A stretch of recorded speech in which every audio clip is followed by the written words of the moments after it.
Hello বন্ধুরা, আসসালামু আলাইকুম। Welcome back to my channel. প্রতিদিনের মতো আজকে হাজির হয়ে গেলাম সায়েন্স কেমিস্ট্রি টাইম পাইমা।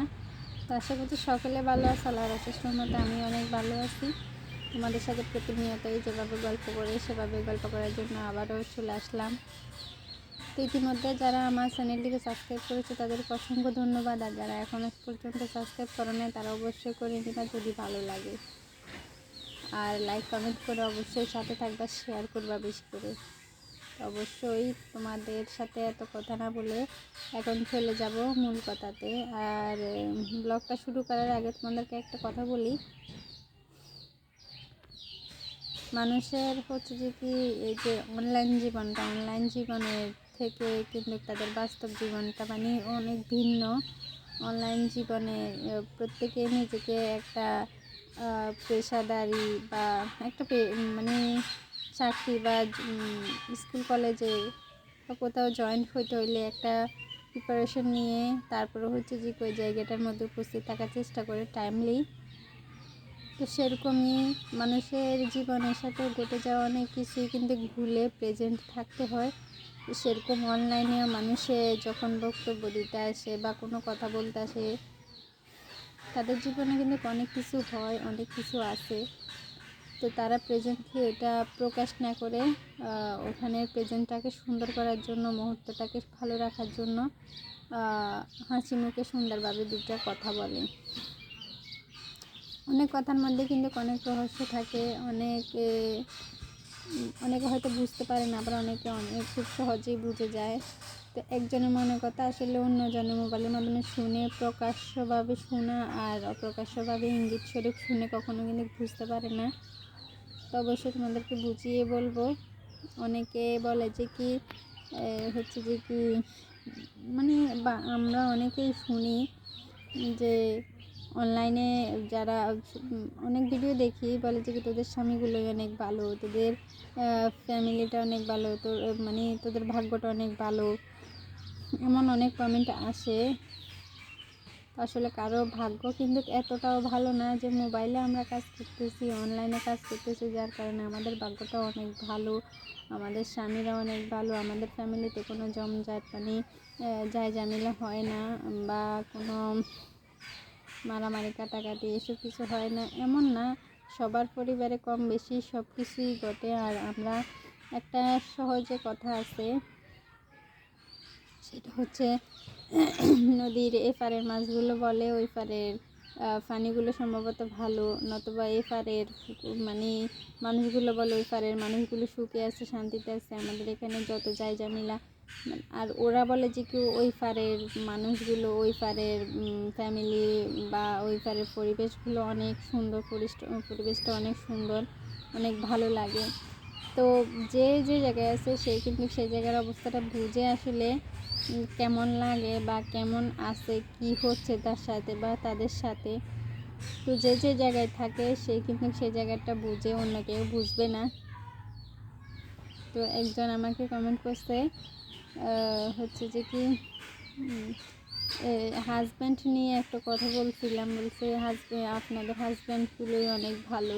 আরেকদিন বলছিল আপনার শাশুড়ি তো অনেক ভালো, তাহলে তাহলে বলে আর কিন্তু কিছু বলে নাই, উনি চাই নাই যে মানে কোনো খারাপ কিছু মিন হয়ে যাক, নতুবা ভালো কিছু মিন হয়ে যাক, মানে উভয়টার মাঝখানে রেখে দিছি।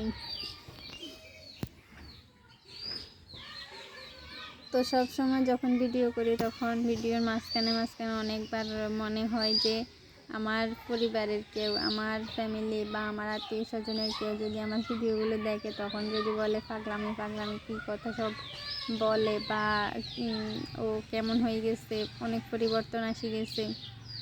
আসলে নিজের ব্যক্তিত্ব মানে নিজের যে ব্যক্তিত্বটা আছে সেটা অন্য কারোর সামনে কিন্তু সহজেই প্রকাশ্য পায় না। যদি কারোর সাথে ছোটোবেলা থেকে বড় হয় তখন তার কাছে হচ্ছে যে কি একরকম, আবার মা বাবার কাছে তাদের সন্তান হচ্ছে আরেক রকম, তারপরে পাড়া প্রতিবেশীদের কাছে হচ্ছে যে কি আরেক রকম, খেলার সাথী বা ক্লাসমেট বন্ধু বান্ধবীদের সাথে হচ্ছে যে কি একরকম, নিজের সংসার জীবনে হচ্ছে যে আরেক রকম। হয়তো কারো এমন মনে হইতে পারে যে ও আন্তাজি বকতেছে বা ওর কথাগুলো শোনার জন্য কি আমরা বসে থাকছি ফ্যামিলি নিয়ে।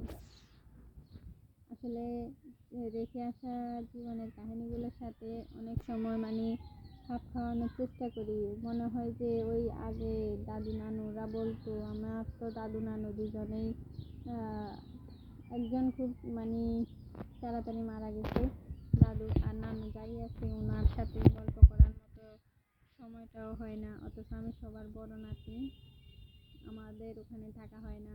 আমার আম্মু যেহেতু আমার আব্বুকে রেখে চলে গেছে এখান থেকে, আমার আব্বুর সাথে নাই, তাই আমরা প্রকাশ্যে যাইতে পারি না এখনো পর্যন্ত। আজকে প্রায় 10-15 বছর হয়ে গেছে, এখনও নানুকে দেখি নাই, ছোটোবেলায় দেখছি।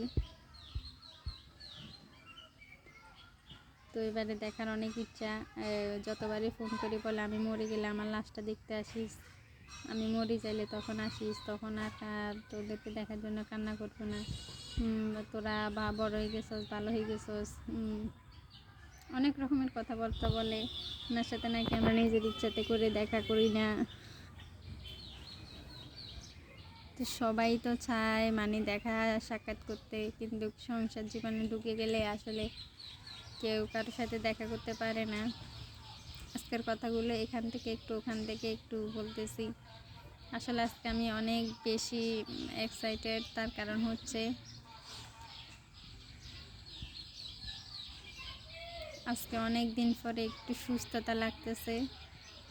তোমরা দেখতে পাচ্ছ চোখ মুখে আমার ফুলে ফুলে গেছে।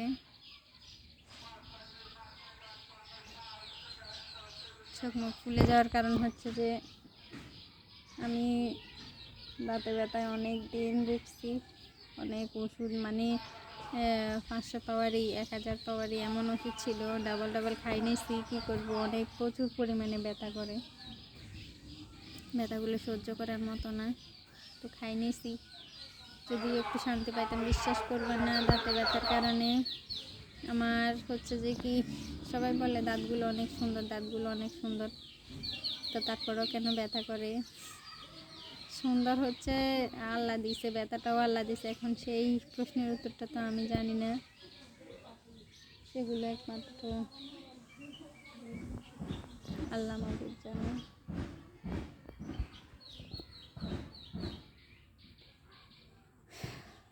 তো তোমাদের সাথে কথা বলতে ভালো লাগে। আর হচ্ছে যে কি ব্যথাগুলো অনেক দিন পরে চলে যাওয়াতে, একেবারে চলে যায়নি আমার দাঁতে ব্যথার কারণে। আমার নাকের এই জায়গাটার মধ্যে এইভাবে করে একটা হাড্ডি আছে, এটার মধ্যে কেমন যেন একটা খোট মারতো, ব্যথা করতো, মানে সেকেন্ডে মিনিটে এটার মধ্যে এমনভাবে আঘাত পাইতাম আমি, মনে হচ্ছে কেউ শু দিয়ে কিছুক্ষণ পর পরে এরকম করে ব্যথা দিলে যেমন লাগে, মানে কিছুক্ষণ পর পরে ব্যথাটা পাইতাম, থামতো না, চোখের মধ্যে খোট মারতো। তারপরে নাকে মানে নাক থেকে এভাবে শুরু করে আমার কানের মধ্যে পর্যন্ত এত পরিমাণে ব্যথা করতো, আমি সহ্য করতে পারতাম না।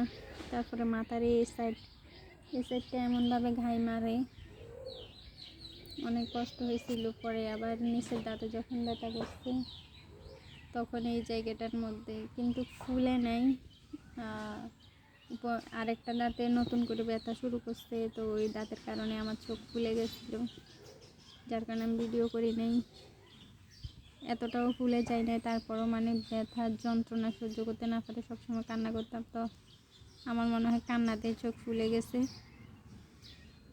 কারণ আমার যে ব্যথাগুলো ওইগুলোতে দাঁত মুখ ফুলে না, ফুললে আমার কাছে অনেক ভালোই লাগে, তার কারণ অন্তত ফুলের কারণেও একটু মোটা মোটা অনুভব হবে, কিন্তু আমার ফুলে না, মানে নিজের ব্যথাটা ভিতর থেকেই থাকে, কেউ বুঝাইও বলতে পারি না। মানুষের তো ফুলে যায়, অনেকের নাকি ব্যথা করে না।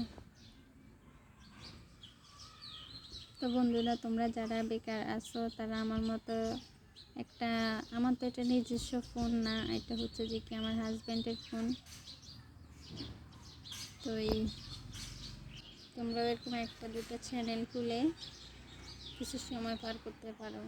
টাকা ইনকাম করা এটা জরুরি না, তোমাদেরকে আমি আরও একদিন বলছি, টাকা ইনকাম আমি এখনও করি নাই, আর মানে হইলে মানে পাইলে কেনা চাই এমন আর কি কথাটা, হইলে তো ভালো, না হলে আফসোস নাই, কারণ আমার হাজব্যান্ড আলহামদুলিল্লাহ এখন এখনও জীবিত আছে, আলহামদুলিল্লাহ। আল্লাহ তাকে অনেক হায়াত দান করুক, সেই দোয়াটাই করি আল্লাহর কাছে। আর তার ইনকামও আছে মাশাআল্লাহ, যথেষ্ট পরিমাণ আমাকে চালানোর মতো তৌফিক আছে তার। তো আমার কাজ করে খাইতে হবে এমন কোনো বিষয় না। কেউ কেউ আছে না শখের বশে অনেক কিছু করে, এরকমই বলতে পারো। তো টাকা ইনকাম করার জন্য কিন্তু সবাই কাজ, মানে অনলাইনে সবাই কাজ করে না। সেরকম হইলে কিন্তু রেগুলার আসার চেষ্টা করতাম, চেষ্টা চালাই যেতাম। আর আমি শুধু ব্লগ কেন, অন্যান্য চ্যানেলও খুলে দিতাম, কিন্তু ভালো লাগে। ব্লগে হচ্ছে যে কি, যে কোনো সময় যে কোনো কথাবার্তা, কাজকর্ম, তারপরে যে কোনো বিষয় দেখানো যায়, মানে বলা যায়। অন্যান্য বিষয়গুলো হচ্ছে যে কি, অন্যান্য সাবজেক্ট নিয়ে যদি খুব মানে অনলাইনে কাজ করা হয়, তখন ওই কাজগুলোই করতে হবে। ব্লগের মধ্যে যেভাবে একটা স্বাধীনতা আছে যে সব কিছু করা যাবে, সব কিছু বলা যাবে।